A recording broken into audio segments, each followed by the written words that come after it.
She might have been Lucy's best friend on TV, but when Vivian Vance stepped onto the I Love Lucy set as Ethel Mertz, she got a rude awakening.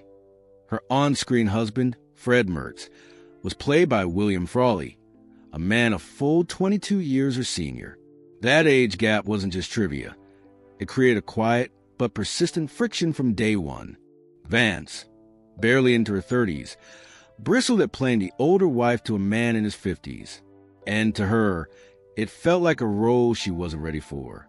Vance had built her career portraying bright-eyed ingenues on stage and screen. Suddenly, she was handed a part that shoved her into middle age, paired with a partner old enough to be her father. She took it in stride professionally, but inside, resentment began to simmer. It wasn't overt. She didn't storm off set or argue with producers, but behind the smiles and canned laughter, something was burning. Meanwhile, Frawley carried decades of stage and vaudeville work behind him.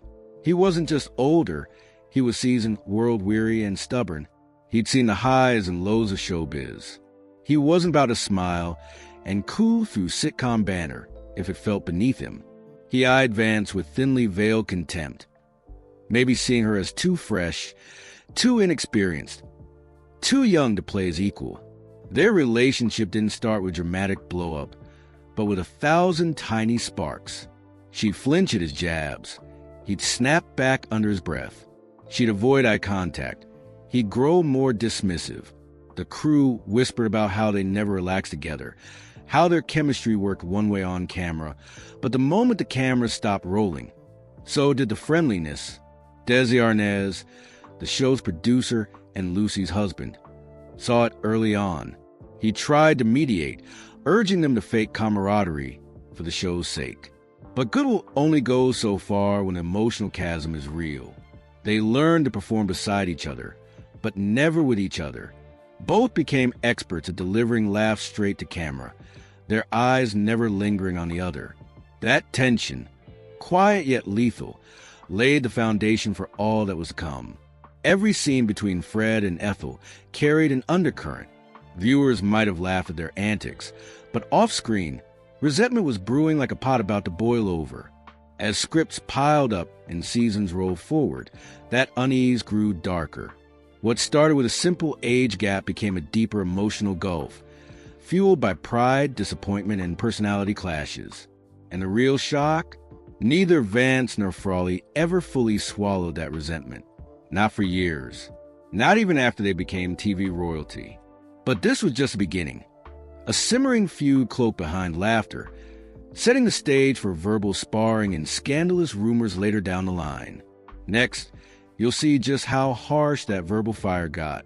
By the second season of I Love Lucy, the tension between William Frawley and Vivian Vance had evolved from quiet discomfort into something much sharper and far more personal. It wasn't just a clash of personalities anymore. It had become verbal warfare. Frawley, an old-school actor with a quick temper and zero patience for what he saw as disrespect, never forgot what he'd overheard in those early days. According to insiders, Vance had confided to someone on set that she found it absurd to be playing the wife of someone so much older, and even said that being cast alongside Frawley felt like an insult. Unfortunately for her, word got back to him, and once it did, there was no going back. He didn't confront her directly. That wasn't his style.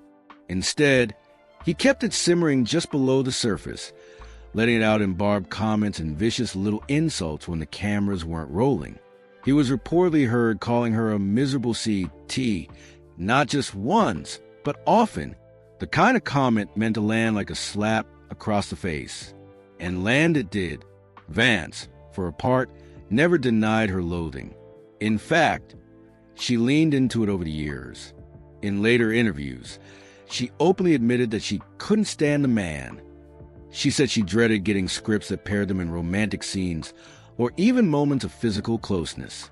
Whenever I received a new script, she once said, I'd flip through it as fast as I could, just hoping there wasn't a scene where we had to be in bed together. Their hostility was no longer subtle. It was a known issue on the set, one the crew and cast had to work around.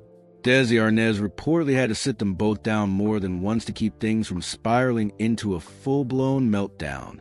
But even he, with all his charm and clout, could only do so much. You can mediate workplace spats, but real, bitter dislike doesn't just vanish. Still, they were both too professional to let it tank their careers. That might be the most bizarre part of the whole feud. Despite the insults, the mutual disgust, and the visible frost between them, they never broke character. When the lights came on, they transformed into Fred and Ethel Mertz, bickering spouses with just enough heart to make audiences love them. Behind the scenes, though, those jabs didn't end with the director's call. They were whispered on breaks, shot across dressing rooms, and echoed in gossip. Other cast and crew started taking sides. Some viewed Vance as an ungrateful diva. Others saw Frawley as a bitter old man clinging to relevance. The divide deepened, not just between them, but throughout the environment of the show. And if you think the insults were harsh, just wait. Because when personal habits started colliding with professional expectations, things only got worse. Coming up, Frawley's drinking is short fuse and how it almost wrecked everything. William Frawley had a reputation long before I Love Lucy. He was known in Hollywood circles as a talented but volatile actor with one serious vice: booze. In fact, when producers first floated the idea of casting him as Fred Mertz, CBS executives were hesitant. His drinking was no secret. Stories about him showing up to sets hungover or storming off mid-scene had followed him for years. Casting him alongside a rising talent like Vivian Vance felt like a risky move, and it was. Desi Arnaz, though, saw something in Frawley.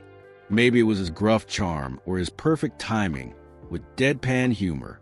Either way, Desi gave him a shot, but with a warning. According to multiple sources, Arnaz told Frawley flat out, "If you ever show up drunk or miss a shoot, you're gone." Frawley took that seriously, at least on the surface. While he managed to keep it together on filming days, the drinking didn't disappear. It simply stayed offset, simmering in the background like everything else he was trying to suppress. But booze has a way of amplifying bitterness, and Frawley was already carrying a grudge against Vivian Vance. To him, she was a younger, ungrateful co-star who thought she was too good for the role, and definitely too good for him.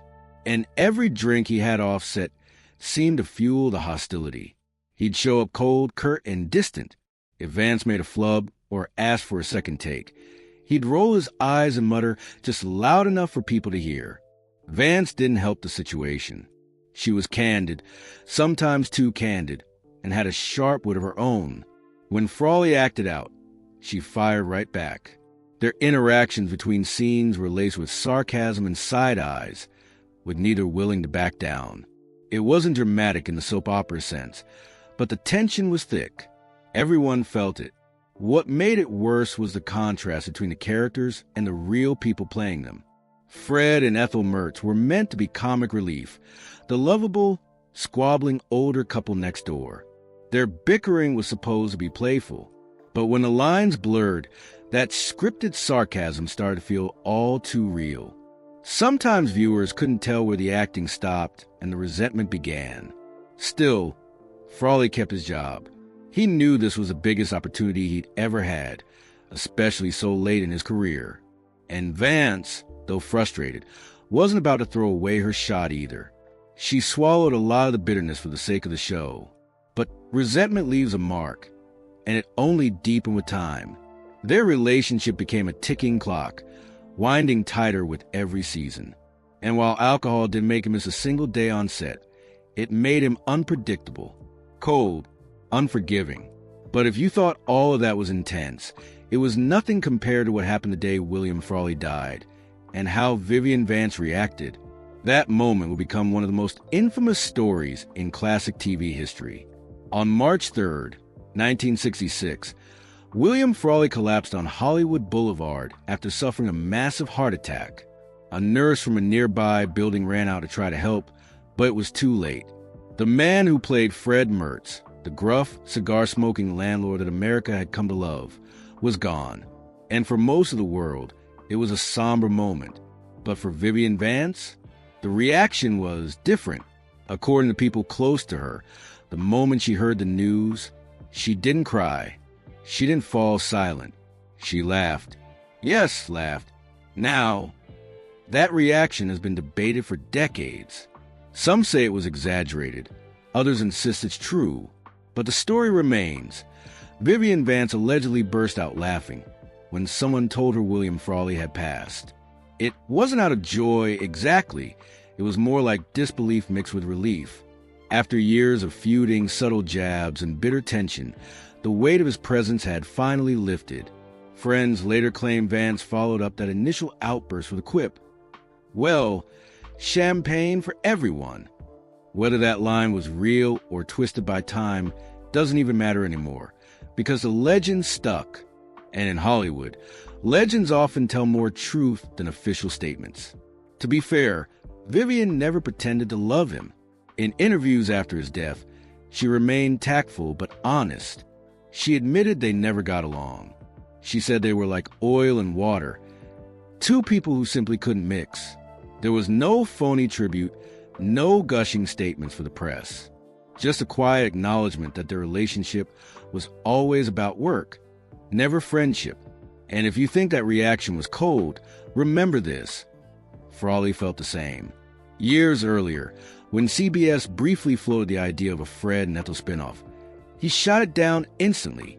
Not because he didn't want the spotlight, but because he didn't want to spend another minute acting beside Vance. He once said, "I wouldn't do another show with that woman if they gave me $1 million. And knowing how stubborn he was, he meant it. Their mutual disdain ran deep. It wasn't about one fight or one misunderstanding. It was years of low-grade resentment, personality clashes, and professional tension.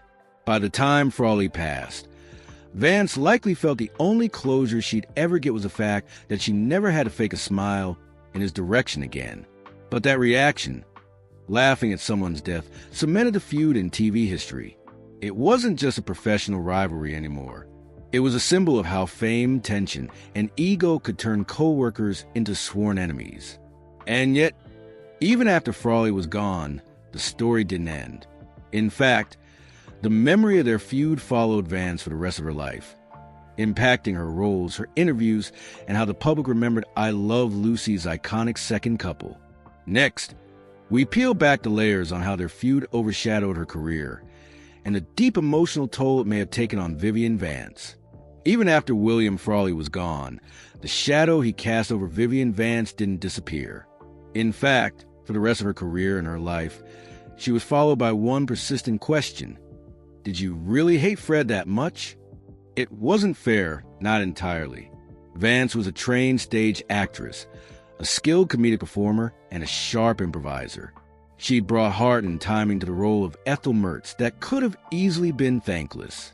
And yet, no matter what else she did, people kept tying her legacy to that feud. Instead of celebrating her talent, interviews always circled back to one topic: William Frawley. She tried to move on. After I Love Lucy, she went on to appear in The Lucy Show, working alongside Lucille Ball again, this time without Frawley. Their friendship was real, warm, and supportive. Lucy even made sure Vance had roles written for her in later projects, a quiet but powerful act of loyalty. But the ghost of Fred Mertz still loomed. Every audience, every fan encounter, every retrospective pulled the past back into view. What made it worse was how some people romanticized the tension. Fans would laugh and say, "Oh, but that's what made Fred and Ethel so good together." As if the emotional weight she carried was just a quirky part of Hollywood magic. But for Vance, it had been draining, exhausting. She'd once said in an interview that acting alongside Frawley wasn't acting. It was surviving. And then there were the scripts, offers that came in years later, asking her to play Ethel-like roles, wives of grumpy old men, sarcastic housewives in the background, comedic foils with no real voice. Vance hated those roles. She fought to avoid them, wanting desperately to be seen as something more than a frumpy, frustrated woman beside Fred. But the industry had a long memory and a short imagination. She tried to shake it off. She took other stage roles, lent her voice to mental health advocacy, and opened up in later years about her own struggles. But behind the laughter, there was a deep frustration with how tied she'd become to a man she couldn't stand. Her performances were brilliant, but to the public, it always came back to that one question: what really went down between Fred and Ethel? It wasn't just the public's memory that kept it alive. TV historians, former crewmates, even gossip columnists in the 70s and 80s still loved revisiting the drama. The Feud became a symbol, a cautionary tale of two co-stars who couldn't keep their loathing off set. And for Vance, it was a reminder that no matter how far you rise, the baggage you carry doesn't always stay behind. But there's one more layer to this story that few people know. In her final years, Vance revealed a side of herself and her feelings toward Frawley that shocked even her closest friends. Not forgiveness exactly, but something more complicated and deeply human. Vivian Vance was in her final years when she began to open up more about her time on I Love Lucy. The cameras were long gone, the stage lights dimmed, and the old Hollywood glitter had faded into something quieter. She was living in Belvedere, California, battling declining health after a breast cancer diagnosis. Friends would visit often, and in those quiet, unfiltered moments, far from the public spotlight, Vivian said things few expected. For decades, she'd made no secret of her distaste for William Frawley. She didn't walk it back in these later years, but what she did say added a surprising new layer to the story. One close friend recalled Vance admitting that despite all the bitterness, she sometimes wondered if Frawley's cruel demeanor was more than just personal hatred. Maybe he was just a lonely man who didn't know how to be kind, she reportedly said. That admission didn't erase the years of tension. It didn't rewrite the biting insults or the passive-aggressive silences on set, but revealed something deeper. Even after everything, Vivian Vance had reflected on their feud with more complexity than anyone had realized. She even admitted that in some ways she pitied Frawley. He was trapped in his own misery, she once told a confidant. I think he hated the world long before he met me. That kind of reflection doesn't come from a place of coldness. It comes from time, distance, and a sort of emotional maturity that only shows up after the dust of fame settles. Some believe Vance might have felt guilt, not because she was wrong to dislike him, but because she let the feud define so much of her identity. Others think she was simply tired of the whole narrative, wanting to be remembered for more than a public spat that played out in studio lots and TV lore. One of the most humanizing moments came shortly before her death in 1979. While speaking to a friend about her legacy, she reportedly said, "I hope they remember I was more than Ethel, and I hope they forget how much I hated Fred." That sentence, simple, raw, and a little tragic, summed up the emotional tug-of-war that had followed her for decades. Vivian Vance was never just a sidekick. She was a complex, fiercely talented woman who happened to share the stage with a man she couldn't stand. And in the end, her honesty was her final act of defiance. She didn't rewrite history. She didn't pretend. But she allowed herself a moment of grace. It wasn't forgiveness. It wasn't regret. It was something in between. The quiet understanding that two people can bring out the worst in each other and still make magic on screen. But even in death, the feud lived on. Because while both actors are long gone, their tension remains one of the most talked about chapters in TV history. And what happened after the cameras stopped rolling might be the most revealing part of all. Years after both Vivian Vance and William Frawley pass away, their story remains one of the strangest contradictions in television history. Two actors who reportedly couldn't stand the sight of each other, yet somehow created one of the most iconic on-screen duos of all time. And that tension, that quiet, simmering hostility, may be exactly what made Fred and Ethel Mertz unforgettable. Even now, new generations of fans stumble onto reruns of I Love Lucy and marvel at their dynamic. The grumbling husband, the eye-rolling wife, the sarcastic zingers. It all feels so real, because in many ways, the disdain wasn't just acting. It was a thinly veiled glimpse into a real-life rivalry playing out under the harsh glow of studio lights. Hollywood has seen plenty of on-set feuds, but this one endured. Why? Because it wasn't loud or public. It wasn't a tabloid spectacle. It was quiet, personal, a cold war of eye rolls, clipped tones, and unspoken contempt. The kind of animosity that can last a lifetime and somehow still keep the show running. And that's what makes it so compelling, because it challenges everything we assume about chemistry and collaboration. We're told that great performances come from trust, from connection, from mutual respect. But Fred and Ethel prove the opposite. They didn't have to like each other to make it work. In fact, the dislike may have sharpened their timing, hardened their banter, and given every insult an extra sting of authenticity. But there's a cost to that kind of tension. Frawley died with few real friends in the industry. His legacy remains clouded by reports of his temper, his drinking, and his unapproachable nature. Vance, though beloved by fans, carried a deep frustration about how one role and one man defined so much of her story. And yet, in some strange way, they needed each other. Without Vivian, Frawley might have faded into character actor obscurity. Without Frawley, Vance may have missed the spotlight entirely. Their success was intertwined, whether they liked it or not. And that's the cruel irony of show business. Sometimes your biggest enemy becomes the reason people remember your name. Today, when people talk about I Love Lucy, they praise Lucy and Ricky, of course, but they always mention Fred and Ethel. And that's the legacy they left behind.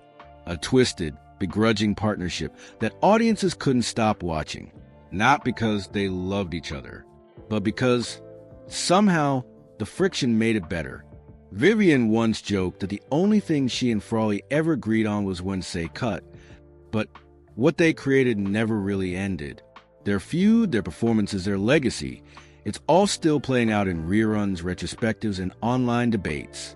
Because the truth is, they couldn't stand each other. And now we finally understand why. Some co-stars share deep friendships. Others share cold silence. But few leave behind a story as unforgettable as Vivian Vance and William Frawley. What started as a simple casting decision turned into one of television's most iconic and toxic partnerships. And decades later, fans are still asking, how did they make it work? Maybe that's the real magic of I Love Lucy. It wasn't perfect. It wasn't always pretty. But somehow, the tension, the talent, and the truth behind the scenes made it timeless. If you found this story as wild as we did, hit that like button and subscribe for more unbelievable behind-the-scenes Hollywood stories. Thanks for watching. See you in the next one.